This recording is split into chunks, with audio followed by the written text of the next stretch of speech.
Hyderabad commissionerate పరిధిలో స్పందన కార్యక్రమాన్ని ప్రారంభించారు ముఖ్యమంత్రి రేవంత్ రెడ్డి. మహిళలు, చిన్నారుల రక్షణ కోసం దీన్ని ఏర్పాటు చేశారు.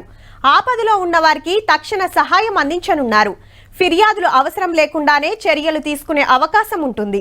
ప్రజల్లో అవగాహన పెంచడం ద్వారా మహిళలపై నేరాలు తగ్గించే ప్రయత్నాన్ని పలువురు కొనియాడారు.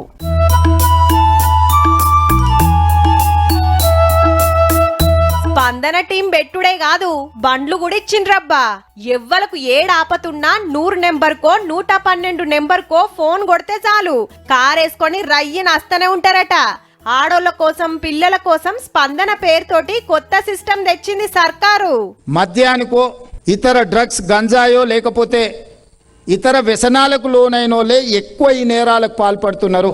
బిర్రుగా దాగినాక డ్రగ్స్, గంజాయి గుంజినాకనే ఆడోళ్ళ తెరువొస్తురట. శాన మట్టుకు తెలంగాణలో డ్రగ్స్ దందాలు ఖతం చేస్తామని మల్లో పారి అనకచ్చిండు సీఎం రేవంత్ రెడ్డి సారు. ఈ మధ్య కాలంలో మీకు తెలుసు, కొంతమంది ప్రజాప్రతినిధులను కూడా అరెస్ట్ చేసి జైలుకు పంపించిన, ప్రముఖులను కూడా అరెస్ట్ చేయడం జరిగింది. ఇందులో గీసోంటి దేడ్ దిమాగ్ పనులు చేసుకుంటా ఎంత పెద్దోళ్ళు దొరికినా అస్సలు ఇడిసబెట్టొద్దని పోలీసులకు ఫుల్ పవర్ ఇచ్చిండు. ఎంత పెద్ద సెలబ్రిటీ ఇందులో ఉంటే అంత ఫాస్ట్గా రీచ్ అవ్వండి, తీసుకొచ్చి చెర్లపల్లెనో చెంచల్గూడలను కూర్చోబెట్టిండ్రు. కేసుల మీద కేసు కట్టి లోపలనే ఉంచండి, 1 సంవత్సరం వరకు బయటకు వెళ్లకుండా. ఆడోళ్ళని షిడాయిస్తే షీరి షింతక్ గడతానికి షీ టీంలు ఉన్నాయి ఆల్రెడీ. ఇప్పుడు స్పందన టీంలు. ఏ ఆపతున్నా వీళ్ళున్నారని మర్చిపోకుర్రి అక్కలు.